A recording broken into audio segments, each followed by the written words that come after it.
Welcome to our YouTube channel horror Hindustan. हम आपके लिए हर Tuesday and Friday horror videos लाते रहेंगे। अगर आपको हमारा कंटेंट पसंद आया हो तो आप हमारे चैनल को सब्सक्राइब करें, हमारे और भी बढ़िया कंटेंट का लिए और आज के वीडियो एंजॉय कीजिए। और चलो आज के हॉरर सफर पर।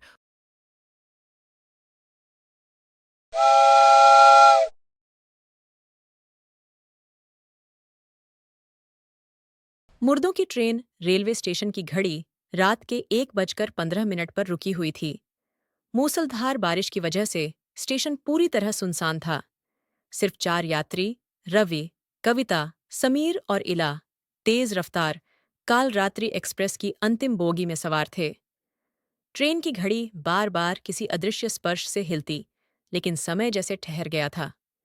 रवि, एक युवा पत्रकार, कविता, एक स्कूल टीचर, समीर, बिजनेसमैन और इला, एक कॉलेज स्टूडेंट, किसी न किसी वजह से उसी ट्रेन की उसी बोगी में पहुंचे थे। जब ट्रेन ने अपनी रफ्तार पकड़ी, डिब्बे का अंधेरा और घना होने लगा। लोग सुस्त पड़ गए, लेकिन चारों को नींद नहीं आई। तभी अचानक रेडियो से फुसफुसाहट सुनाई दी। आधी रात के बाद सवारी जी उठेंगी। पहला स्टेशन मृतपुर। ट्रेन अचानक रुक गई। बाहर सिर्फ कोहरा था। डिब्बे के आगे पीछे कोई नहीं दिखा।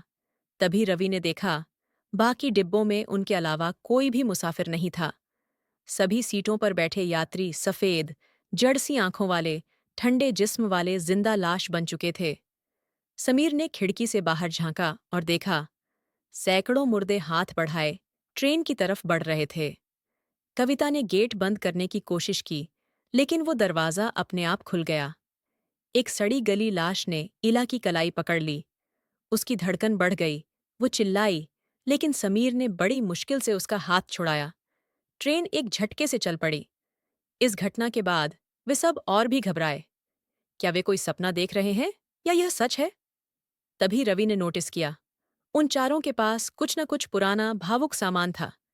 रवि के पास उसकी माँ की डायरी, कविता के पास भाई की राख, समीर की घड़ी जिस पर खून के दाग थे, और इला का पुराना पत्र। दूसरा स्टेशन छावगंज। यहां रुकते ही बाहर आवाजें आईं, हमारे साथ चलो।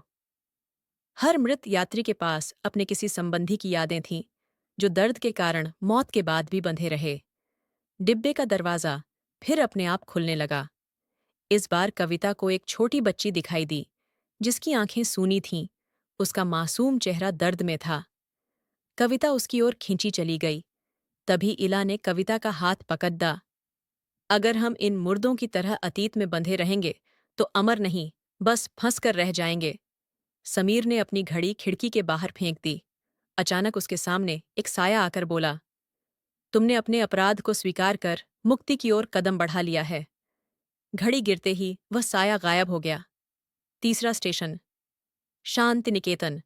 अब ट्रेन के दरवाजे पूरी तरह खुल गए। कोहरे में अजीब सी आकृतियां दिखने लगीं।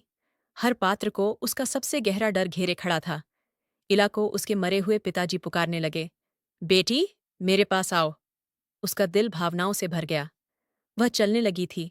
तभी रवि ने उसकी माँ की डायरी उसे पकड़ा दी। पिता का प्यार तुम्हारा सहारा है, बंधन नहीं। इला चेत गई। इससे उसका डर थोड़ा कम हो गया।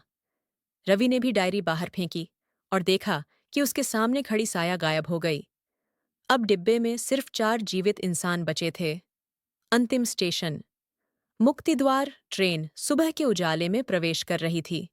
आखिरी गंतव्य ही सबसे खतरनाक था। वहां एक साया पूरे ट्रेन के डिब्बे में फैल गया। स्टेशन मास्टर गूंगी मुस्कान ली खड़ा था।